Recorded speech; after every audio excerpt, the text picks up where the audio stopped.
ये लो, तुम थोड़ा ज्यादा ले लो और हमेशा आते रहना। अक्सर हेमा बच्चों को ज्यादा बादाम दे दिया करती थी। उसको बच्चे बहुत ही अच्छे लगते थे। अरे रुको बादाम वाली, मुझे भी बादाम दे दो।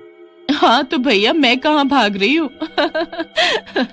अरे ओ बादाम वाली, क्या तुम मुझे भी थोड़ा बादाम दे सकती हो? मुझे बहुत भूख लगी है, पर हाँ मेरे पास पैसे नहीं हैं। अगर तुम मुझे बादाम खिला दोगी तो भगवान तुम्हारा भला करेगा।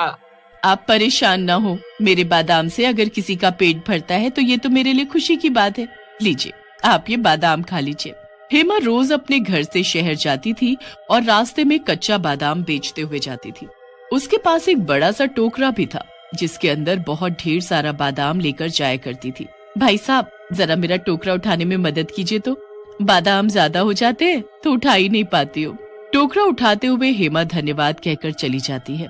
कच्चा बादाम ले लो, कच्चा बादाम, कच्चा बादाम ले लो, कच्चा बादाम। अरे हेमा, तू आ गई? चल अब बादाम दे दे, कब से इंतजार कर रहे थे। हाँ मुझे भी दे दे, पता नहीं तेरे बादाम हम ना खाएं तो मजा ही नहीं आता है। अब तो आदत सी हो गई है। हाँ तू बता कि तेरे बादाम इतने मीठे कैसे होते हैं, कहाँ से लाती है ये तो बता। हाँ हाँ बोल, हम किसी और का बादाम लेते हैं तो वो या तो खराब निकल जाता है या तो बेस्वाद होते। बस आप लोगों का प्यार है। ये बात एक लड़का सुन रहा होता है। वो रोज नोटिस करता है हेमा को। उसको भी उसके बादाम अच्छे लगते हैं, लेकिन जब वो कभी भी पूछने पर अपने बादाम का राज नहीं बताती है तो वो तय कर लेता है कि वो पता करेगा कि वो बादाम कहाँ से लाती है और उसके बादाम इतने मीठे किस कारण से हैं। अच्छा, अब मैं भी घर चलती हूँ, शाम होने लगी है, बहुत दूर जाना होता है। चलो, अब वो घर जा रही है, उसके पीछे चलता हूँ। वो हेमा के पीछे जाने लगता है। जाते जाते वो देखता है कि वो एक घर में घुस गई है। अरे ये तो एक घर में घुस रही है, लग रहा है वही उसका घर है। लड़का झांकने लग जाता है उस घर की खिड़की से। वाह, आज तो सारे बादाम बिक गए, पर आगे के लिए काम करना पड़ेगा फिर। इतना बोलकर वो अचानक से एक सुंदर लड़की का रूप ले लेती है और खुद को शीशे में निहारने लगती है। लो, हो गई मैं तैयार। हाय, नजर ना लगे मुझे किसी की, कितनी सुंदर हूँ मैं। अब जरा चलूं शिकार करने। अरे बाप रे, अरे बाप रे, ये क्या आफत है? ये इसने कैसे किया? और अब ये क्या करने वाली है? लग रहा है घर से बाहर निकल रही है। मैं छुप जाता हूँ। फिर वो उसका पीछा करने लगता है और देखता है कि वो कार रुकवा रही है। क्या आप मुझे थोड़ी दूर छोड़ देंगे? मैं यहाँ फंस गई हूँ। वो कार चालू करता है और कुछ आगे बढ़ता है। आप जैसी खूबसूरत लड़की आधी रात में कर क्या रही है? थैंक यू, बस मुझे यही छोड़िए, आप भी कम हैंडसम नहीं है। अच्छा बताइए, आप बादाम खाएंगे? जी जरूर, अगर कोई खूबसूरत लड़की बादाम खिलाए तो ऐसा कौन बेवकूफ होगा जो मना कर देगा। तभी वो देखता है कि वो उसको मारकर उसकी लाश लेकर निकलती है कार से और घर की तरफ लेकर आती है। अरे मोरी मैया, इसने तो उसे मार दिया, पर अब ये क्या करती है ये भी देख लूं, तब ना जाकर लोगों को बोलूंगा ये बादाम वाली जिसको हम भोली औरत समझते थे वो कैसी है। इतना बोलकर वो लड़का फिर से हेमा के घर के बाहर वाली खिड़की पर झांकने लगता है। अब मेरे बादाम कल तक तैयार हो जाएंगे, फिर मैं इस कच्चे बादाम को बेच दूंगी। कच्चा बादाम ले लो, कच्चा बादाम, कच्चा बादाम ले लो, कच्चा बादाम। चलो अब यहाँ से निकलता हूँ और लोगों को बताता हूँ इस डायन के बारे में। तभी उसका फोन गिर जाता है जिसकी आवाज हेमा को सुनाई देती है। कौन है वहाँ पर? आग, आग, वरना ये तो तुझे भी मारकर अपने बादाम को सींच देगी। जल्दी भाग, गलत ही मैंने सोचा इसका राज जानने का। चुपचाप बादाम खाने से मेरा क्या बिगड़ जाता, अब तो जान पर बन आई है। अब क्या करूँगा मैं? हे प्रभु, प्रभु बचाए रखना। तभी हेमा उसको पकड़ते हुए भयानक चुड़ैल का रूप ले लेती है। मेरा राज जानकर कहाँ जा रहा है?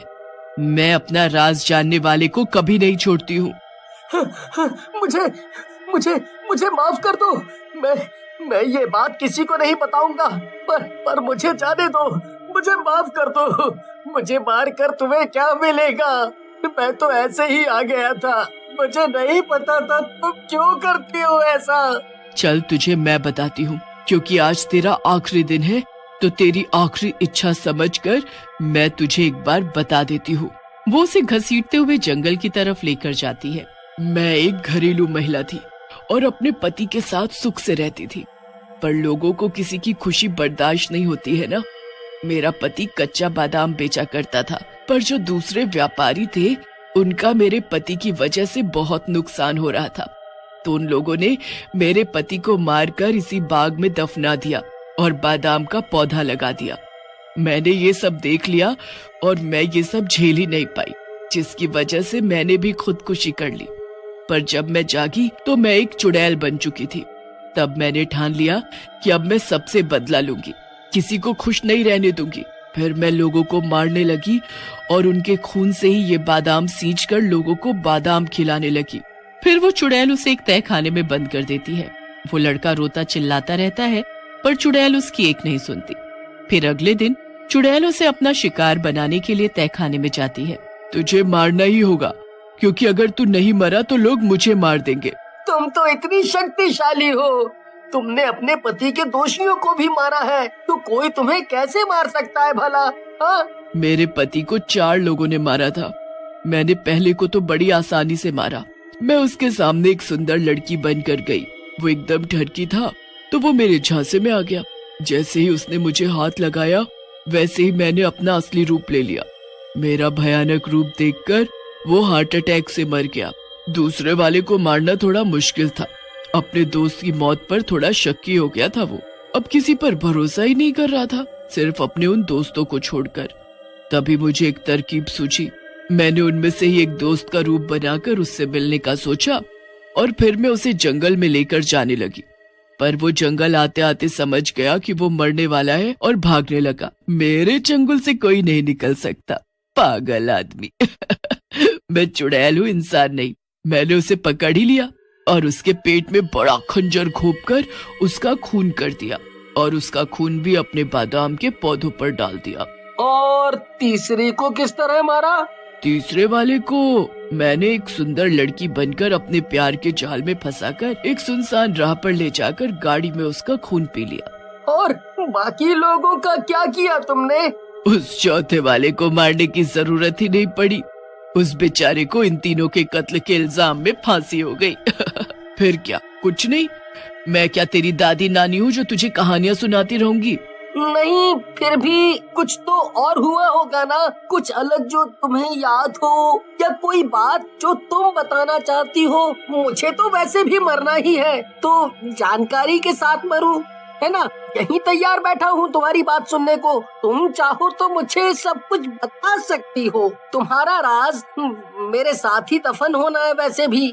अरे हाँ, एक बात तो मैं तुझे बताना ही भूल गई। मुझे कोई बेवकूफ नहीं बना सकता और आज तक मैंने अपना कोई शिकार छोड़ा नहीं।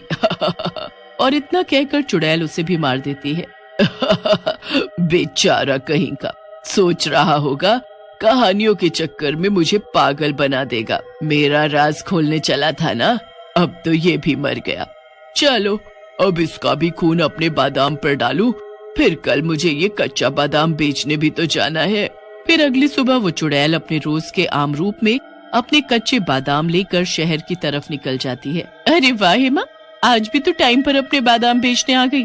अब आ ही गई है तो शुरुआत मुझसे ही कर। मुझे ही खिला दे अपने कच्चे बादाम। हाँ हाँ, ले लीजिए बादाम। और ये तो बता दे, तेरे बादाम इतने मीठे कैसे होते हैं?